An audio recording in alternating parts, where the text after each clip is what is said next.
Assalamualaikum warahmatullahi wabarakatuh. Perkenalkan, nama saya Siti Nurbilgis dari Universitas Pancasakti Bekasi dengan nomor NIM 289235096 dari Prodi Manajemen. Di sini saya akan mempresentasikan UAS Manajemen SDM dengan judul Manajemen Strategis dalam Perkembangan SDM dengan dosen pengampu Bapak Dr. Sugeng Prayetno SE.MM. Yang pertama ada manajemen strategis. Manajemen strategis dapat diartikan sebagai seni dan pengetahuan untuk merumuskan atau mengimplementasikan dan mengevaluasi keputusan fungsional yang membuat organisasi mampu mencapai objektivitas. Lalu fokus manajemen strategi terletak pada memadukan manajemen, pemasaran, keuangan atau akunting, produksi atau operasi, penelitian dan pengembangan serta sistem informasi dalam rangka mencapai tujuan. Suatu proses yang berkelanjutan meliputi upaya-upaya organisasi untuk menyesuaikan diri dengan perubahan dengan cara paling menguntungkan. Lanjut, ada manajemen strategis merupakan pengelolaan keberhasilan organisasi pada masa kini dan masa yang akan datang. Sebuah kerangka yang menyatukan semua tindakan atau fungsi-fungsi manajerial yang ada, semua aktivitas organisasi tertinggi yang menentukan arah dan tujuan organisasi yang harus diikuti dalam rangka keberlangsungan dan kesejahteraan organisasi. Lanjut, manajemen strategis menitik beratkan pada keputusan-keputusan strategik, perencanaan strategik yang diperlukan untuk melaksanakan keputusan strategik tersebut. Lalu ada tujuan manajemen strategik sektor publik untuk menentukan kewajiban atau peran yang diamankan atau dimandatkan untuk melegitimasi atau menjustifikasi yang pertama ada keberadaan instansi, kedua ada pemohonan anggaran. Untuk meningkatkan kualitas pelayanan publik dalam memperkuat dampak dari peningkatan pelayanan kepada publik. Lanjut, ada proses dan tahap-tahap manajemen strategis. Proses manajemen strategis terdiri dari 3 tahap. Formulasi perumusan strategis. Yang pertama ada mengembangkan misi organisasi publik atau bisnis. Yang kedua ada mengenali peluang dan ancaman eksternal organisasi. Yang ketiga ada menetapkan objektif jangka panjang. Yang keempat ada menghasilkan strategi alternatif. Dan yang terakhir ada memiliki strategis tertentu untuk dilaksanakan. Lanjut, ada implementasi strategis. Implementasi strategis ini terdiri dari yang pertama ada menuntut perusahaan untuk menetapkan objektif tahunan, lalu ada melengkapi kebijakan, lanjut memotivasi pegawai, lalu ada mengalokasi sumber daya dan mengembangkan budaya mendukung strategi, lalu ada menciptakan struktur organisasi yang efisien, lalu menciptakan struktur organisasi yang efektif, lalu ada mengubah arah usaha, pemasaran atau produk kegiatan, dan menyiapkan anggaran. Lalu ada mengembangkan dan memanfaatkan sistem informasi. Yang terakhir ada menghubungkan kompensasi pegawai dengan prestasi. Lanjut, ada evaluasi strategis. Evaluasi strategis ini terdiri dari 3 macam. Mendasarkan untuk mengevaluasi strategi adalah yang pertama meninjau faktor-faktor eksternal dan internal, lalu ada mengukur prestasi, dan yang terakhir ada mengambil tindakan korektif. Lanjut ada proses manajemen strategi, pendekatan yang objektif, logis, sistematis untuk membuat keputusan besar dalam suatu organisasi. Proses ini membuat untuk mengorganisasikan informasi kualitatif dan kuantitatif dengan cara memungkinkan keputusan efektif diambil dalam kondisi yang tidak menentu atau terancam. Lanjut ada pendekatan pengembangan SDM sebagai paradigma baru dalam organisasi manajemen. Ada 8 kecenderungan perlunya pengembangan SDM. Yang pertama, revolusi komputer atau sistem informasi atau era digital. Yang kedua ada pendidikan dewasa dan sepanjang hayat. Yang ketiga, meningkatkan internasionalisasi dan bisnis yang kompetitif. Yang keempat ada transformasi tenaga kerja dan pekerjaan yang mengandalkan otot dan pengetahuan diutamakan. Yang kelima, penempatan kembali kursus-kursus dan seminar dengan kurikulum dan keputusannya sesuai paradigma baru. Yang keenam, meningkatkan kecanggihan konsumen dan kepekaan terhadap sesuatu gaya perilaku atau produk yang sedang trendy atau kegiatan aktual. Yang ketujuh, meningkatkannya interdependensi antar sektor publik dan swasta atau kemitraan atau aliansi. Dan yang terakhir ada meningkatkannya hubungan simbiotik yang saling menguntungkan. Lanjut, ada 3 tahap paradigma pemikiran dan praktek manajemen sumber daya manusia. Tahap yang pertama ada pemeliharaan atau maintenance track. Manajemen sumber daya lebih ditekankan kepada fungsi mengontrol dan mengendalikan biaya tenaga kerja atau pegawai. Tahap yang kedua adalah penyelenggaraan. Manajemen sumber daya manusia menekankan kepada segi pemenuhan ketentuan dan aturan atau legal compliance. Lalu tahap ketiga ada keuntungan kompetitif. Tidak hanya menilai biaya dan keuntungan dari berbagai aktivitas sumber daya, melainkan juga bagaimana memperbaiki dan meningkatkan kemampuan, pengetahuan, dan potensi kreatif sumber daya yang terkait kepada sistem pengembangan karir.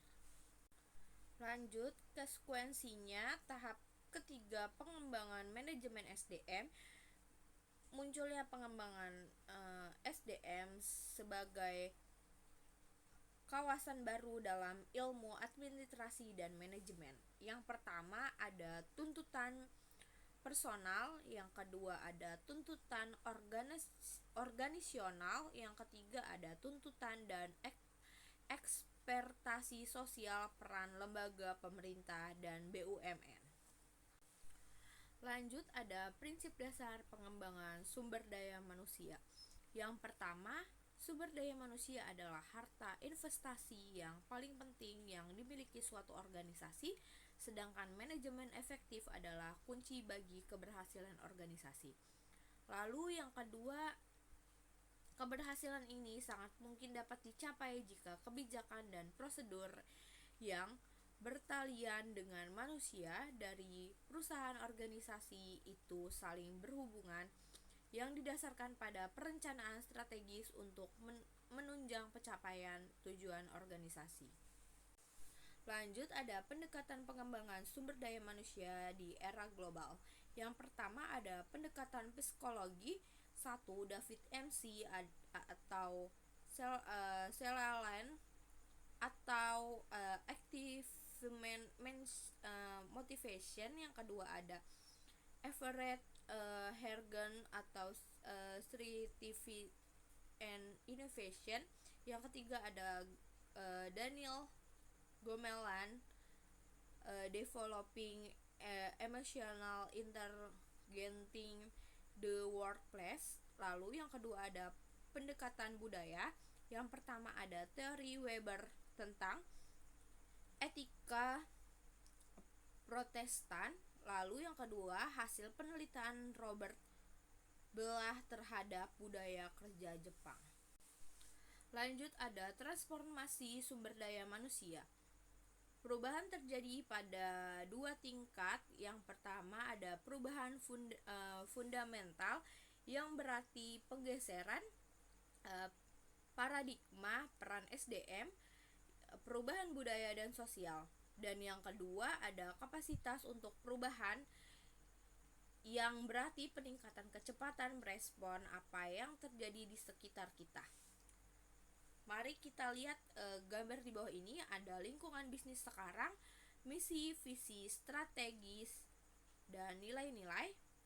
Tantangan lingkungan di masa akan mendatang. Yang pertama ada globalisasi, yang kedua ada teknologi, yang ketiga ada bisnis berbasis, yang keempat ada kompetensi, yang kelima ada perspektif bisnis, yang terakhir ada sebagai suatu sistem revolusi kualitas perubahan dan perubahan. Lanjut ada tantangan pertama, globalisasi. Globalisasi mendominasi horizon persaing. Konsepnya sendiri sudah lama, tetapi intensitas tantangan yang diciptakannya semakin terasa. Globalisasi memunculkan dan mensyaratkan pasar baru, produk baru, mindset baru, kompetensi baru, dan cara pikir bisnis yang baru. Lalu di sini kita dapat lihat ada lingkungan kompetitif globalnya. Ada perubahan terjadi sangat cepat. Lanjut difusi kapabilitas secara meluas dan cepat.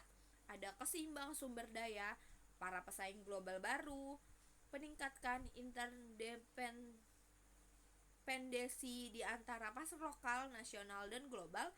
Lalu menghilangnya batas-batas pada pasar nasional. Lanjut kemunculan para pasar nasional non-tradisional. Lalu ada regionalisasi perdagangan. Ada juga homogenisasi segmen pelanggan. Atur main baru, kompetisi global. Lanjut di sini dapat kita lihat ada pergeseran basis keunggulan kompetitif dari pasar yang dipotensi dan diregulasi, monopoli dan oligopoli. Lalu ada economies of akses ke sumber finansial, teknologi, produk dan proses, ke complete based atau intelektual kapital seperti kreativitas, inovasi, pembelajaran, organisasi, dan kapabilitas strategik. Lanjut kebutuhan SDM dengan mindset, kompetensi, dan cara pikir global dengan kearifan lokal. Lanjut tantangan kedua ada perkembangan teknologi. Inovasi teknologi terjadi semakin cepat. Berbagai teknologi baru seperti internet, video, conferencing network, global pegging, informasi dan analisis instan. Lalu ada memungkinkan dunia kegiatan bisnis yang benar-benar baru. Teknologi telah membuat dunia menjadi lebih kecil, lebih dekat, dan berputar lebih cepat. Tantangan ini nyata manajemen adalah aplikasi teknologi secara efektif dan kreatif yang menambah nilai, bukan sekadar akuisisi teknologi per se. Di sini dapat kita lihat ada era pemrosesan data, lalu ada era mikrokomputer, lalu ada yang paling atas ada era jaringan. Lanjut yang terakhir ada tantangan ketiganya, bisnis berbasis kompetensi. Ada persaingan bisnis terjadi bukan antara produk tetapi antar kompetensi atau mindset versus mindset Hamel dan Prahalad tahun 1993. Pengembangan kompetensi dapat dilakukan dengan proses pelatihan atau training dan pengembangan development. Pembelajaran terjadi ketika konsep bertemu pengalaman melalui refleksi.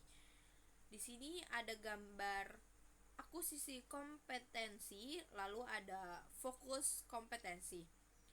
Aplikasi kompetensi, kebutuhan SDM-nya yang membuat kapabilitas untuk belajar dan berkembang. Ini berarti sumber daya manusia tidak hanya menguasai action tetapi juga capacity to learn atau plan belajaran dan to reflect. Tantangan yang keempat ada perspektif bisnis berbagai sistem. Tema konsisten persaingan di masa mendatang adalah perkembangan dan pengoperasian perusahaan yang akan lebih responsif terhadap nilai pelanggan atau customer focus. Penciptaan nilai pelanggan adalah suatu means atau a system of interacting problem, bukan suatu masalah pemasaran atau masalah produksi dan sebagainya, serta tidak dapat dipenuhi hanya dengan menganalisis dan memahami nilai internal, tetapi harus dengan memadukan sistem nilai yang lebih luas. Di sini dapat kita lihat ada rantai nilai perusahaan, rantai nilai pemasok, lalu ada rantai nilai distribusi, lalu ada rantai nilai pelanggan.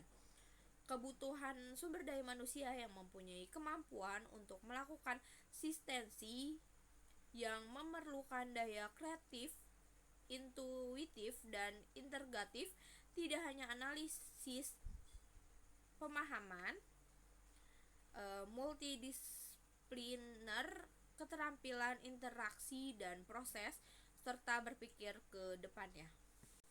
Lanjut, tantangan kelima ada revolusi kualitas.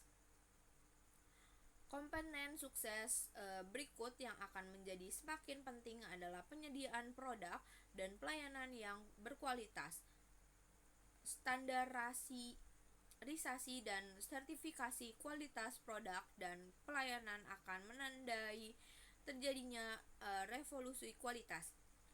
Di sini dapat kita lihat ada quality is excellence, lalu ada quality is value, quality is conformance to specification, ada quality is meeting Adler exceeding custom expectation, lalu ada averaging potensi dan perbaikan continuous, lalu ada fokus pada berbagai atribut penting yang diinginkan pelanggan, lalu ada pemenuhan standar universal seperti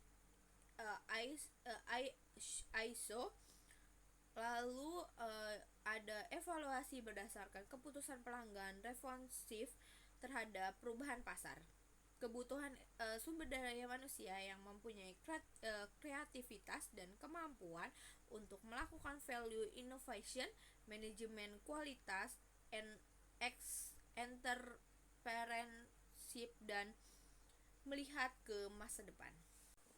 Tantangan keenam ada perbaikan mutu terus-menerus. Di sini ada masih kultural, adaptasi, kelenturan, pembelajaran, dan fleksibilitas.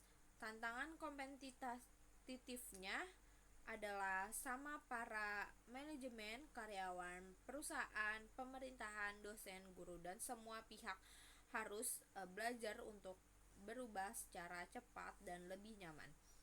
Lalu berbagai pertanyaan berikut relevan untuk dijawab oleh kita semua dalam menyongsong masa mendatang. Yang pertama, bagaimana kita lens to one life. Lalu yang kedua ada bagaimana kita menghargai masa lalu terhadap mengantisipasi dan mengadaptasi masa mendatang. Lalu bagaimana kita mendorong proses transformasi dan reformasi. Lalu bagaimana kita dapat belajar dan berubah lebih cepat. Lalu bagaimana kita melibatkan semua orang untuk berubah. Kebutuhan sumber daya manusia yang mempunyai kemampuan untuk menjadi pembelajaran mandiri dan melakukan continuous learning seperti kapabilitas pengelolaan perubahan. Lanjut, ada tuntutan pengembangan sumber daya manusia di era globalisasi. Yang pertama ada kompetensi psikologis. Yang pertama, memiliki kecerdasan emosi atau EQ, spiritual atau SQ, moral atau MQ, atau aversity atau AQ. Yang kedua, kepribadian dewasa mental. Insertion of the self, objectification of the self and self of humor, unifying of philosophy of life. Yang ketiga ada entrepreneurship and leadership. Lanjut, yang terakhir ada tuntutan pengembangan sumber daya manusia di era globalisasi. Yang pertama ada kemampuan berpikir global dengan kearifan lokal. Yang kedua, menguasai aplikasi teknologi komunikasi dan informasi atau digital atau internet. Yang ketiga, ada kemampuan belajar dan mengembangkan. Yang keempat, ada kemampuan sintesis, daya kreatif, intuitif, integratif, dan berpikir ke depan. Lanjut, yang kelima ada kreatif, inovatif, dan manajemen kualitas. Yang terakhir ada kemampuan mengelola perubahan. Sekian presentasi yang dapat saya sampaikan, kurang lebihnya mohon maaf. Wassalamualaikum warahmatullahi wabarakatuh.